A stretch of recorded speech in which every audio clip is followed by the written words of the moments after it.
Muy buenas, damas, butrules y viciosos del ajedrez en general, aquí con todos vosotros Mou, en nuestra sección Campeones del Mundo sin corona, aquellos jugadores que lo han merecido pero no lo han conseguido por ciertos motivos. Hoy os traigo a David Bronstein. Sin duda tenía que estar en nuestra lista, ya que ha sido uno de los jugadores más fuertes de toda la historia del ajedrez. Estamos en Mundo 64, comenzamos. David Bronstein, sin duda, mereció ser campeón del mundo por todos sus logros. Estuvo muy cerquita de conseguirlo, ya que en el match del campeonato del mundo ante Mikhail Botvinnik, más conocido como el patriarca del ajedrez, empató a 12 puntos. Pero las reglas de la FIDE en aquellos tiempos decían que en caso de empatar a puntos, el actual campeón retenía el título. Por eso no pudo lograrlo.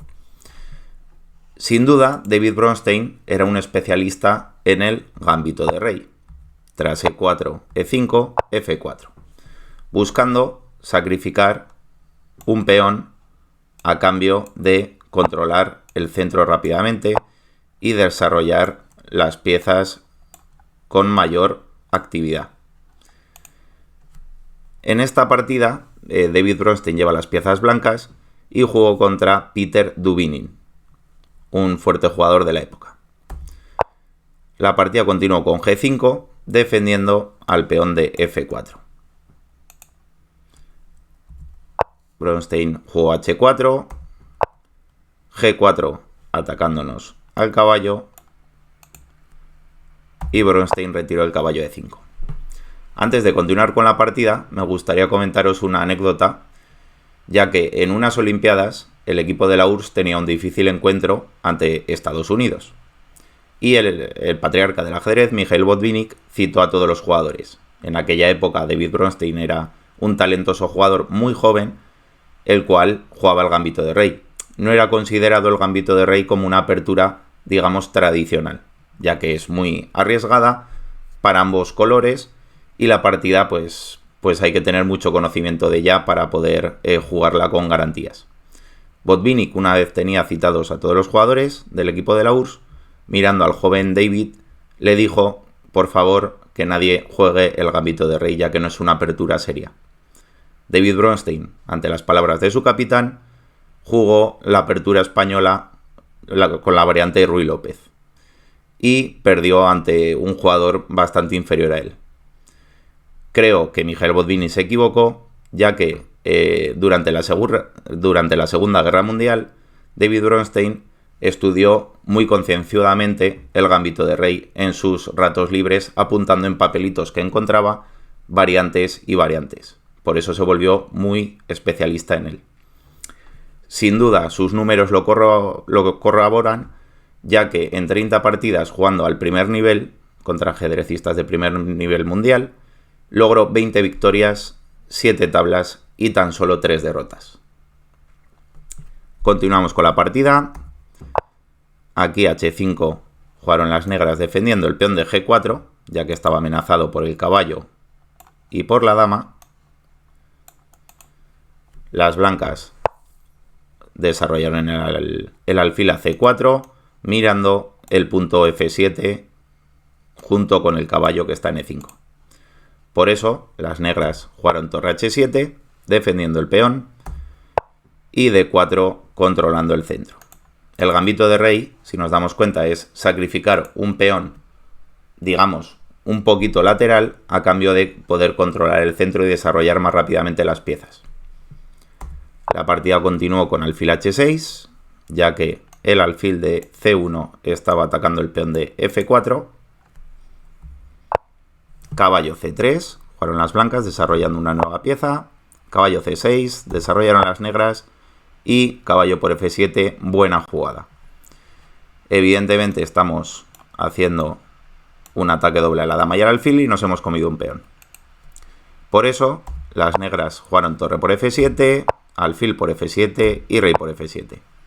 Como hemos comentado en algún vídeo anterior, sabemos que al empezar la partida, un alfil y un caballo suelen ser mejor que una torre y un peón, a pesar de que las dos combinaciones valen 6 puntos. Pero aquí hay una jugada bastante instructiva que Bronstein desarrolló. Alfil por F4.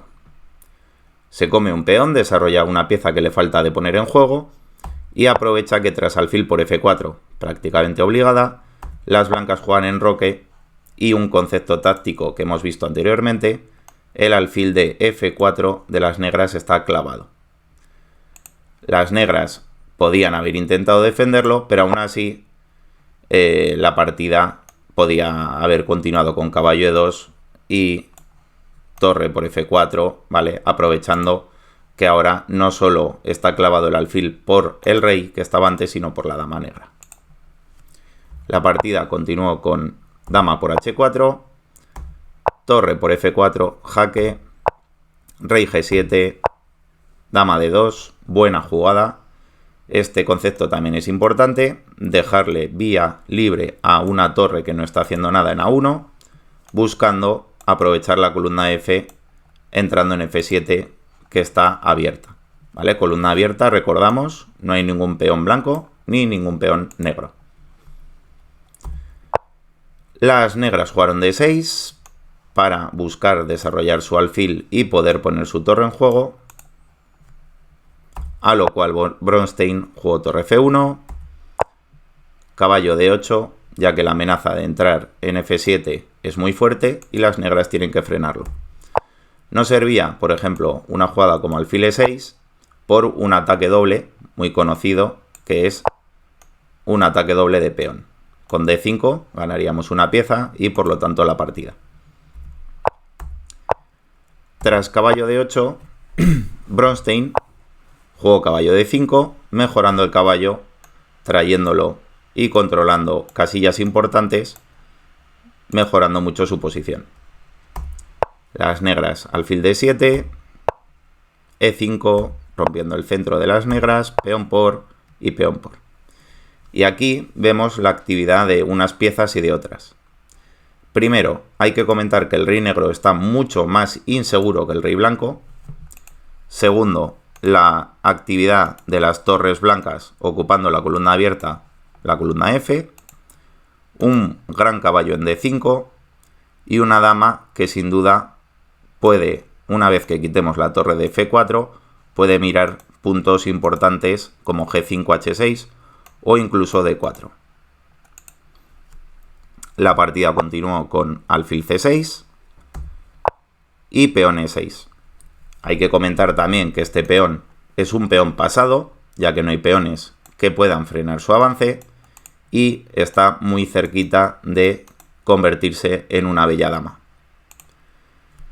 Aquí la posición de las negras ya se antoja difícil y si vemos un concepto importante es la coordinación de nuestras piezas. No solo tener controlado el centro y la actividad de ellas, que controle muchas casillas, sino que, por ejemplo, la dama negra está en H4 sin hacer nada, el caballo en G8, el caballo en D8, la torre en A8, son piezas que están muy descoordinadas. La torre no puede llegar rápido a la defensa, la dama está como un poco a su aire, mientras que las piezas blancas están centralizadas y dispuestas a atacar al rey negro. La partida continuó con alfil por caballo y una jugada muy precisa, torre F7. Las negras únicamente están obligadas a tomar esa torre con el caballo y tras torre por F7, rey H8, dama C3 jaque, nos damos cuenta de que el rey negro no puede salir a la séptima fila, ya que está la torre. Prácticamente única jugada de las negras es hacer caballo F6 y una jugada muy precisa, torre por F6. Otro concepto muy importante es que ahora mismo la dama está mirando con rayos X al rey negro. Es decir, que una vez que nosotros quitemos nuestra torre, la dama va a estar haciendo jaque. Por ejemplo, una jugada como dama G5 podría la torre blanca quitarse a la casilla G6, haciendo jaque a la descubierta con la dama al rey negro, y la dama no se puede poner en ninguna casilla en medio porque en todas las casillas es capturada y por lo tanto nos vamos a comer la dama negra.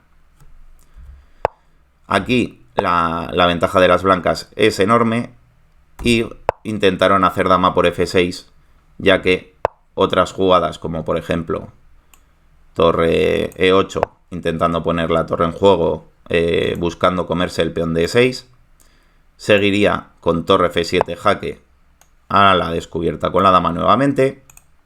Si el rey mueve, vendría dama G7 jaque mate. Y evidentemente, si ponen la dama, continuaría prácticamente la misma secuencia. Nos comemos la dama y dama G7 jaque mate. Por lo tanto, aquí las negras no tenían mucho más remedio que entregar su dama. Jugaron dama por F6, dama por F6 jaque, rey H7, y ahora la partida está completamente ganada por las blancas, ya que en cualquier posición, si por ejemplo el peón D6 no existiese y la torre y el alfil coordinaran en buenas casillas, la partida podría estar igualada, pero no es el caso. Tenemos una pieza en cada lado del tablero y además el peón blanco pasado nos va a dar la victoria. Hay que decir que cuando tenemos una dama y el rey del rival está prácticamente sin defensa, siempre podemos hacer multitud de jaques y comernos piezas del rival. La partida continuó con la simple dama F5 jaque, movió el rey y dama por D5 ganando la partida. Las negras intentaron pelear un poquito, jugaron rey G6 y dama D7, a lo cual abandonaron. Ya es imposible frenar el avance del peón y las negras se verían obligadas a sacrificar su torre por el peón. Cuando el peón llegara a E8 lo tendrían que sacrificar y la ventaja de las blancas es enorme. Bronstein era un genio, era un talento, y otra anécdota que hay que citar de él es que hizo varias exhibiciones, entre ellas jugar partidas a la ciega, donde jugó más de 30 partidas a la ciega al mismo tiempo ante fuertes jugadores, consiguiendo muy buenos resultados. Ganó multitud de torneos internacionales, participó en 4 Olimpiadas representando a la URSS, a la Unión Soviética, y estuvo muy cerquita de ser campeón del mundo. Sin duda, un genio y un talento que nos ha dado el ajedrez de todos los tiempos. Espero que os haya gustado. Esto es Mundo 64 y nos vemos en el siguiente vídeo. ¡Adiós!